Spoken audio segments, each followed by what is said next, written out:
ମନୋନିବେଶ କଲେ ମନ୍ମନା ଭବ, ଯାହା କୃଷ୍ଣ କହୁଛନ୍ତି ମନ୍ମନା ଭବ ମଦ୍ଭକ୍ତ ମଜ୍ଜାଜି ମଙ୍ଗ ନମସ୍କୁରୁ। ତାଙ୍କର ହଉଛି ଗୁହ୍ୟତମ ଉପଦେଶ, ଏଇଟା ସର୍ବଗୁହ୍ୟତମ ଉପଦେଶ। ମନ୍ମନା ଭବ ମଦ୍ଭକ୍ତ ମଜ୍ଜାଜି ମଙ୍ଗ ନମସ୍କୁରୁ। ମୋ ଠାରେ ମନୋନିବେଶ କର, ମନ୍ମନା ମୋର ଭକ୍ତ ହୁଅ, ସେବକ ହୁଅ, ମତେ ପୂଜା କର, ମତେ ପ୍ରଣାମ କର, ତାହେଲେ ମୋ ପାଖକୁ ଆସିବ। ସର୍ବଗୁହ୍ୟତମ ଉପଦେଶ ବହୁତ ଗୀତାରେ ଭଗବାନ କୃଷ୍ଣ ମନ୍ମନା ଭବ କଥାଟା ଯେ କହିଲେ, ଏଇଟା ମଜା ଆସକ୍ତ ମନା। ମୋ ମନଟା ମୋ ଠାରେ ଆସକ୍ତ ରହିବ, ମନଟା ସ୍ଥିର ହବ କୃଷ୍ଣଠାରେ। ଗୋଟିଏ ମୁହୂର୍ତ୍ତ ପାଇଁ ବିଚଳିତ ହବ ନା କୁଆଡେ, ଏପରି ହେଲେ ଯାଇକି ହବ, ତା ନହେଲେ ତ ହବ ନା। କେମିତି ହବ? ମନଟା ତ ବଡ ଦୁଷ୍ଟ ଅଛି, ବଡ ଚଞ୍ଚଳ ଅଛି। ଚଞ୍ଚଳ ମନ, ମନ ବଡ ଦୁଷ୍ଟ, ମନ ଚଞ୍ଚଳ। ଚଞ୍ଚଳ ହିଁ ମନ କୃଷ୍ଣ ପ୍ରମାଥି ବଳବଦୃଢ ତସ୍ୟା ନିଗୃମନ୍ୟେ ବାୟୁରୀବ ସୁଦୁଷ୍କରମ୍। ଏଇ ବହୁତ ଗୀତାରେ କଥା, ଏ ମନ ସଂଯମର କଥା, ମନ ନିରୋଧର କଥା ଯେତେବେଳେ ଭଗବାନ କୃଷ୍ଣ ଅର୍ଜୁନ କହୁଛନ୍ତି, ଅର୍ଜୁନ ପରେ ଯୋଦ୍ଧା କହିଲା ଅସମ୍ଭବ ଅସମ୍ଭବ ଅସମ୍ଭବ ହେଇପାରିବ ନା। ଚଞ୍ଚଳ ହିଁ ମନ କୃଷ୍ଣ ପ୍ରମାଥି ବଳବଦୃଢ ତସ୍ୟା ନିଗୃମନ୍ୟେ ବାୟୁରୀବ ସୁଦୁଷ୍କରମ୍। ଇ ମନ ଏଡେ ଚଞ୍ଚଳ, ବଡ ଯାହା କହନ୍ତି ଷ୍ଟବର୍ନ, ବଡ ବାଧ୍ୟ, କଥା ମାନୁନି, ବଡ ଦୃଢ, ବଡ ଦୃଢ, ବଡ ବାଧ୍ୟ, କଥା ମାନୁନି, ବଡ ଚଞ୍ଚଳ। ୟାର ଗତି ଏପରିକି ବାୟୁର ଗତି ଠାରୁ ଅଧିକ ଗତିଶୀଳ, ଆଲୋକର ଗତି ଠାରୁ ଆହୁରି ଗତିଶୀଳ ମନର ଗତି, ଅତି ଚଞ୍ଚଳ। ଏପରି ଚଞ୍ଚଳ ମନକୁ ନିରୋଧ କରିବା ଅସମ୍ଭବ ଅସମ୍ଭବ ଅସମ୍ଭବ ବୋଲି କହିଲା। ଅର୍ଜୁନ ପରି ଯୋଦ୍ଧା କହିଲେ ଅସମ୍ଭବ ହେଇପାରିବ ନା। ଏଇ ମନଟା କେମିତି ସ୍ଥିର ହବ? ମନଟା କେମିତି ସ୍ଥିର ହବ? କୃଷ୍ଣ ପଦାରବିନ୍ଦରେ তুমি ସ୍ଥିର କରିବ। ଏ ସହଜ ପାଠ ପଢିଛି, ସହଜ ପାଠ ନାହିଁ ବାପା। ସେଥିପାଇଁ କଣ କରାଯିବ? ସେଇ ମନ ସଂଯୋଗ କରିବାର କଥାଟାই କୁହାଯାଉଛି ମନ୍ମନା ଭବ। ଇଏ ହେଉଛି ଗୁହ୍ୟତମ, ସର୍ବଗୁହ୍ୟତମ, ସବୁ ଗୁହ୍ୟତମ, ଗୁହ୍ୟତମ ଅତି ଗୁହ୍ୟତମ ଉପଦେଶରେ କୁହାଯାଇଛି ବହୁତ ଗୀତାରେ। କେମିତି କରିବ? ଏ ପ୍ରୀତିର କଥାଟା। ଯଦି କୃଷ୍ଣକୁ ଭଲ ନ ପାଇବ, କୃଷ୍ଣକୁ ପ୍ରୀତି ଭୂମିକାରେ ନ ରଖିବ, ତାହେଲେ ତୁମ ମନ କଦାପି କୃଷ୍ଣକୁ ସର୍ବଦା ଚିନ୍ତା କରିପାରିବ ନା। ମନ୍ମନା ଭବ।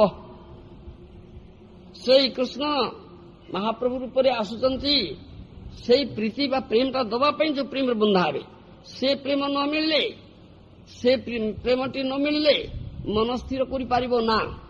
ମନ ଯାହାକୁ ଭଲ ପାଇଛି, ଟିକେ ପ୍ରୀତି ଭୂମିକାରେ ରଖିଛି, ତାକୁ ହିଁ ଚିନ୍ତା କରୁଛି। ସୁତମିତ ରମଣୀର ଚିନ୍ତା। ତୁମ ଦୁଷ୍ଟ ମନ କଣ ଚିନ୍ତା କରୁଛି? ସୁତମିତ ରମଣୀର ଚିନ୍ତା କରୁଛି। ତା ଭାର୍ଯ୍ୟାକୁ ଚିନ୍ତା କରୁଛି, ତା ପୁଅକୁ ଝିଅକୁ ଚିନ୍ତା କରୁଛି, ଭାଇ ବନ୍ଧୁ କୁଟୁମ୍ବକୁ ଚିନ୍ତା କରୁଛି। କାହିଁକି ନା ତାଙ୍କୁ କିଛି ଭଲ ପାଇଛି, ପ୍ରୀତି ଭୂମିକାରେ ତାଙ୍କୁ ରଖିଛି, ପ୍ରୀତି ଭୂମିକାରେ ତାଙ୍କୁ ରଖିଛି, ତାଙ୍କୁ ଭଲ ପାଇଛି, ତ ସେଟାକୁ ଚିନ୍ତା କରୁଛି। ଆଉ କୃଷ୍ଣ ଚିନ୍ତା କରିପାରୁନି। ଏଇଟା ତ କଥା, ଯାହା କହନ୍ତି ପ୍ରାକ୍ଟିକାଲ, ଏଇଟା ପ୍ରାକ୍ଟିକାଲ। ତାହେଲେ ସେ ଚଞ୍ଚଳ ମନ କୃଷ୍ଣଙ୍କ ଠାରେ ସ୍ଥିର ହବ, କୃଷ୍ଣକୁ ଚିନ୍ତା କରିବ, ପ୍ରତିକ୍ଷଣ ପ୍ରତି ମୁହୂର୍ତ୍ତ ଚିନ୍ତା କରିବ। ଗୋଟେ ମୁହୂର୍ତ୍ତ ବିଚ୍ୟୁତ ହବ ନା, ଗୋଟେ ମୁହୂର୍ତ୍ତ ବିଚ୍ୟୁତ ହବ ନା। କେମିତିକା କଥାଟା? ଏ ପ୍ରୀତିର ବ୍ୟବହାର, ପ୍ରୀତିର କଥା, ପ୍ରେମର କଥାଟା ଅଛି ଏଠି। ବହୁତ ଗୀତାରେ ସବୁ କଥା କୁହାଯାଇଛି, କିନ୍ତୁ ବଡ ସଂକ୍ଷେପରେ ବୀଜ ଆକାରରେ ରହିଛି, ସୂତ୍ର ଆକାର ରହିଛି। ଆଉ ଶ୍ରୀମଦ ଭାଗବତରେ ବିଶେଷ ବିବରଣ ଦିଆଯାଇଛି, ତାର ବିଶେଷ ଏକ୍ସପ୍ଲାନେସନ ଦିଆଯାଇଛି ଶ୍ରୀମଦ ଭାଗବତରେ। ଚୈତନ୍ୟ ଚରିତାମୃତରେ ତ ପ୍ରେମ ପୁରୁଷୋତ୍ତମଙ୍କର କଥା କୁହାଯାଇଛି, ତାହା ଯାହା କହନ୍ତି ପୋଷ୍ଟ ଗ୍ରାଜୁଏଟ ଷ୍ଟଡି, ସେଥିରେ ଆହୁରି ବିଶେଷ କଥା କୁହାଯାଇଛି। ଏ ଶେଷ କଥାଟା ଭକ୍ତି, ଯୋଉ ଭଜନ, ଭକ୍ତି ଭଜିବା ବୁଲିଆ ସେ ସଂସାର ଭିତରେ ବୁଲିଆ ରହିଲେ ତୁମେ ଅବିଦ୍ୟାର ଭଜନ କରିବାକୁ ଆଇଛ। କାହାର ଭଜନ? ଭଜନୀୟ ସଦା ହରି, କୀର୍ତ୍ତନୀୟ ସଦା ହରି, ହରି ଭଜନ, କୃଷ୍ଣ ଭଜନ, ପ୍ରୀତିର ଭଜନ। ଏ ପ୍ରୀତି ନଥିଲେ ଭଜନ ହବ ନା। ସେଥିପାଇଁ ଆସିଛ ତୁମେ, କିନ୍ତୁ ଅବିଦ୍ୟା ବଳରେ ଭୁଲି ରହିଯାଉଛ। ସେଥିପାଇଁ କୁହାଉଛି ଭକ୍ତି ବା ପ୍ରୀତି ଜୀବର ସ୍ୱରୂପଗତ ଧର୍ମ। ଏଇଟା ସ୍ୱରୂପଗତ ଧର୍ମ। জীবের স্বরূপ হয় কৃষ্ণ নিত্য দাস, জীবর স্বরূপটা হচ্ছে কৃষ্ণ নিত্য দাস। ସେଥିପାଇଁ ସ୍ୱରୂପଗତ ଧର୍ମ ହଉଛି ଭଜନ, ଭକ୍ତିଟା ସ୍ୱରୂପଗତ ଧର୍ମ। କିନ୍ତୁ ବଦ୍ଧ ଭୂମିକାରେ ଜୀବ ଭଗତ ବିସ୍ତୃତ ହେଇକରି ଦେହ ଗେହ ସ୍ତ୍ରୀ ପୁତ୍ର କନ୍ୟା ପ୍ରତି ଆତ୍ମୀୟ ସ୍ୱଜନ ସଙ୍ଗରେ ପ୍ରୀତି ବ୍ୟବହାର କରୁଛି। କିନ୍ତୁ ପ୍ରୀତିର ଏକମାତ୍ର ବିଷୟ ଯେ କୃଷ୍ଣ, ଏ ପ୍ରୀତି ବ୍ୟବହାର କରୁନି। ଏ କରିକରି ଦେହ ଗେହ ପୁତ୍ର କନ୍ୟା ଆତ୍ମୀୟ ସ୍ୱଜନ ସ୍ତ୍ରୀ ଏମାନେ ପ୍ରୀତି ବ୍ୟବହାର କରିକି ତାତ୍କାଳିକ ସୁଖ ଲାଭ କରୁଛି, ପରିଣତିରେ ଅନନ୍ତ ଦୁଃଖ ପାଉଛି। ଭଗବାନ ଭକ୍ତଙ୍କୁ ପ୍ରିୟ ସ୍ଥାନରେ ନ ରଖି ଆତ୍ମୀୟ ସ୍ୱଜନ ସଙ୍ଗେ ପ୍ରୀତି ବ୍ୟବହାର କରିବା ଯୋଗୁଁ କ୍ଷଣିକ ସୁଖ ଲାଭ ପରିଣାମରେ ସାଂସାରିକ ତାପତ୍ରରେ କ୍ଲିଷ୍ଟ ହେଉଛି। ସଂସାର କରି ମିଛେ ଗଲା କାଳ ଲାଭ ନା ହୋଇଲା କିଛି ଘଟିଲ ଜଞ୍ଜାଳ, ଇଟା ଲାଭ ଅଛି। ସେଥିପାଇଁ ଭଗବାନ ନିଜେ କହୁଛନ୍ତି ପ୍ରୀତି ନ ଯାବନ ମଇ ବାସୁଦେବେ ନ ମୁଚ୍ୟତେ ଦେହ ଯୋଗେ ନ ତାବନ। ମୋ ଠାରେ ବାସୁଦେବ କୃଷ୍ଣ ମୋ ଠାରେ ପ୍ରୀତି ଯେ ପର୍ଯ୍ୟନ୍ତ ନ କରିଛ ସେ ପର୍ଯ୍ୟନ୍ତ ଭବବନ୍ଧନରୁ ମୁକ୍ତ ହୋଇପାରିବ ନା, ସେ ପର୍ଯ୍ୟନ୍ତ ଭବବନ୍ଧନରୁ ମୁକ୍ତ ହୋଇପାରିବ ନା। ଏଇଟା କଥାରେ କହୁଛି। ଭବବନ୍ଧନରୁ ମୁକ୍ତ ହୋଇପାରିବ ନା, ତୁମେ ଦେହ ବନ୍ଧନରୁ ମୁକ୍ତ ହୋଇପାରିବ ନା ଯେ ପର୍ଯ୍ୟନ୍ତ ମୋତେ ପ୍ରୀତି ଭୂମିକାରେ ନ ରଖିଛ, ପ୍ରୀତି ନ କରିଛ। ଏଇଟା କଥାଟା କୁହାଉଛି। ଏଇଟା କଥାଟା କୁହାଉଛି। ସେଥିପାଇଁ ପ୍ରୀତିର କଥା ଗୀତାରେ କୁହାଯାଇଛି, ଭାଗବତରେ କୁହାଉଛି, ଚୈତନ୍ୟ ଚରିତାରେ ବିଶେଷ କରି କୁହାଯାଇଛି। ଜଡ଼ ବିଷୟରେ ଦେହ ଗେହ ପୁତ୍ର କଳତା ଯେ ପର୍ଯ୍ୟନ୍ତ ଜୀବନ ମମତ୍ୱବୋଧ ପ୍ରିୟତବୋଧ ଥାଏ ସେ ପର୍ଯ୍ୟନ୍ତ ତା ଜନ୍ମ ମୃତ୍ୟୁ ହାତର ଅବ୍ୟାହତି ନାହିଁ। ସେଥିପାଇଁ କେତେ ଦିନ ଜନ୍ମ ମୃତ୍ୟୁ ଚକ୍ରରେ ଘୁରିବ ସେ କଥା ଏଠି କୁହାଉଛି। If one misses this opportunity, one doesn't know where he is going, how long he will remain in the cycle of birth and death, and when will again achieve the man-formed life and the chance to turn home back to Godhead. The most intelligent person therefore uses every moment of this life to render loving service to the Lord. এটা শেষ কথা କୁହାଉଛି। ପ୍ରୀତି ନ ଯାବନ ମଇ ବାସୁଦେବେ ନ ମୁଚ୍ୟତେ ଦେହ ଯୋଗେ ନ ତାବନ। ଭଗବାନ ନିଜ ଜୀବର ନିତ୍ୟ ପ୍ରୀତିର ବିଷୟ, କୃଷ୍ଣ ହିଁ ପ୍ରୀତିର ବିଷୟ। ଆତ୍ମାର ଆତ୍ମା ହରିଙ୍କୁ ପ୍ରୀତି ବା ସୁଖୀ କରିପାରିଲେ ବୁଦ୍ଧି ମନ ଇନ୍ଦ୍ର ପ୍ରାପ୍ତିର ସାର୍ଥକତା। ବୁଦ୍ଧି ଇନ୍ଦ୍ରିୟ ମନ ପ୍ରାଣ ଜନାନଙ୍କ ସୁଯୋଗ ପ୍ରଭୁ ମାତ୍ରାର୍ଥଞ୍ଚ ଭୟାର୍ଥଞ୍ଚ ଆତ୍ମନେହ କଳ୍ପନାୟଛ। ଏ ଦଶମ ସ୍କନ୍ଧ ଭାଗବତରେ ଏ କଥା କୁହାଉଛି। ତେଣୁ ସେ ହେଉଛି ଲାଷ୍ଟ ଥିଙ୍ଗ, ଶେଷ କଥା ସେଇ ପ୍ରୀତି। ତେଣୁ ପ୍ରୀତିର ବସ୍ତୁ ହେଉଛନ୍ତି କୃଷ୍ଣ। ଆଉ ସେ ପ୍ରୀତି ପ୍ରେମ ଦେବା ପାଇଁ ସେ ଗୌର ହରି ରୂପରେ ଆସୁଛନ୍ତି। ଗୋଲକୀୟର ପ୍ରେମଧନ ହରିନାମ ସଂକୀର୍ତ୍ତନ ରତିନା ଜନ୍ମିଲା କେନେ ତାଏ। ସେଥିପାଇଁ ଶୁଭ ରତି ହୁନି କାହିଁକି? ଗୋଲକ ପ୍ରେମଧନ ନାମ ଜରିଆରେ ଶୁଦ୍ଧ ନାମ ହେଲେ ମୁଖ୍ୟ ପଥେ ଜୀବ ପାଏ କୃଷ୍ଣ ପ୍ରେମଧନ। ନିରପରାଧେ ନାମ ରହିଲେ ପାଏ ପ୍ରେମଧନ। ଭଜତା ନିରପରାଧ ହବ, ଶୁଦ୍ଧ ହବ, ତାହେଲେ ପ୍ରେମ ପାଇବ। ସେ ପ୍ରେମରେ କୃଷ୍ଣ ବାନ୍ଧି ହେବେ। ତା ନହେଲେ ତ ହବ ନା। ମହାପ୍ରଭୁ ଦଉଛନ୍ତି। ତାହେଲେ ସେ ପ୍ରେମର କଥାଟା ଏଠି କୁହାଉଛି। ସେ ପ୍ରେମଟା କଣ? ଯଦ୍ଭାବବନ୍ଧନ ଜୁନର ବୁଧି ପ୍ରେମା ନିଗଦ୍ୟତେ। ଏ ରୂପ ଗୋସ୍ୱାମୀ ପ୍ରଭୁ କହିଛନ୍ତି। ଗୌଡୀୟ ବୈଷ୍ଣବାଚାର୍ଯ୍ୟଙ୍କର ଅନୁଭବରେ ଜଗତର ପରତତ୍ତ୍ୱ ପ୍ରେମ। ପ୍ରେମରୁ ଜଗତର ଉତ୍ପତ୍ତି, ପ୍ରେମରେ ହିଁ ସ୍ଥିତି, ପ୍ରେମରେ ହିଁ ପରିଣତି। ଶ୍ରୁତି ମନ୍ତ୍ର ରହିଛି ଜଗତ ଆସିଛି ଆନନ୍ଦରୁ, ଜଗତ ଚାଲିଛି ଆନନ୍ଦ ଅଭିମୁଖେ। ବେଦ ଆନନ୍ଦକୁ ବ୍ରହ୍ମ ବୋଲି କହିଛି, ଆନନ୍ଦ ବ୍ରହ୍ମ। ଗୌଡୀୟ ଆଚାର୍ଯ୍ୟଗଣଙ୍କ ମତରେ ଆନନ୍ଦର ପ୍ରକାଶଟା ପ୍ରେମ ପଦବାଚ୍ୟ। ଆନନ୍ଦ ଚିନ୍ମୟ ରସ ପ୍ରେମର ଆଖ୍ୟାନ ଚୈତନ୍ୟ ଚରିତାମୃତରେ କୁହାଯାଇଛି। ପ୍ରେମର ଅଭିବ୍ୟକ୍ତି ପ୍ରେମିକ ପ୍ରେମିକାର ଭାବବନ୍ଧନ ମଧ୍ୟ ରହିଛି। ଯଦ୍ଭାବବନ୍ଧନ ଜୁନର ବୁଧି ପ୍ରେମା ନିଗଦ୍ୟତେ।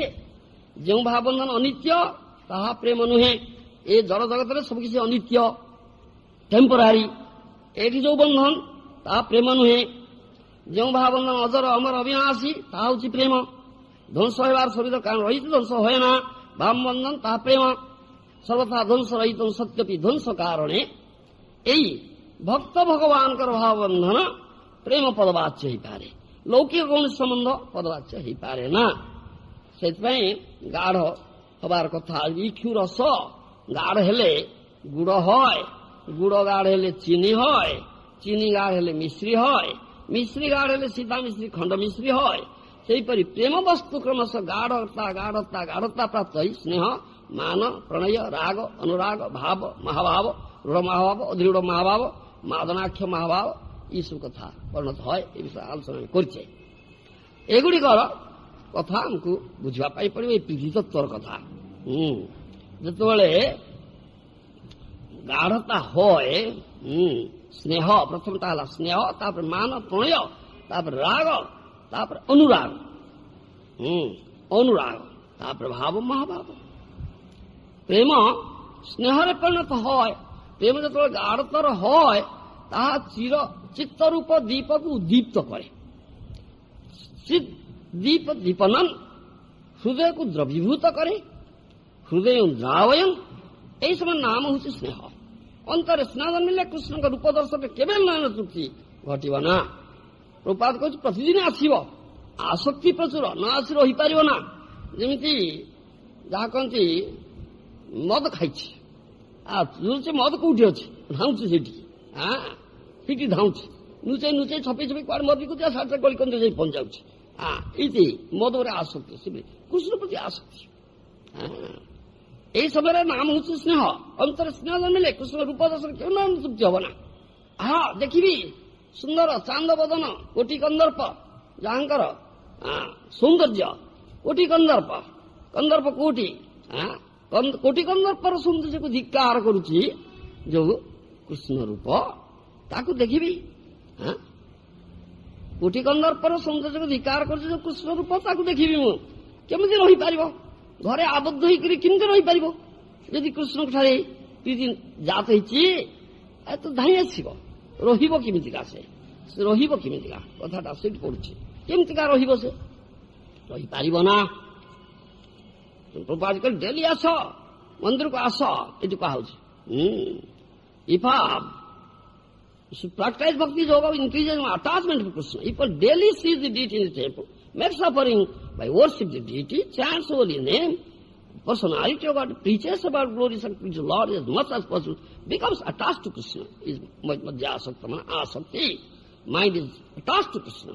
ये आसक्ति आसिव ये हूँ प्रीतिर कथा। यह हूँ स्नेह। हाँ हृदय द्रावयन या नाम स्नेह।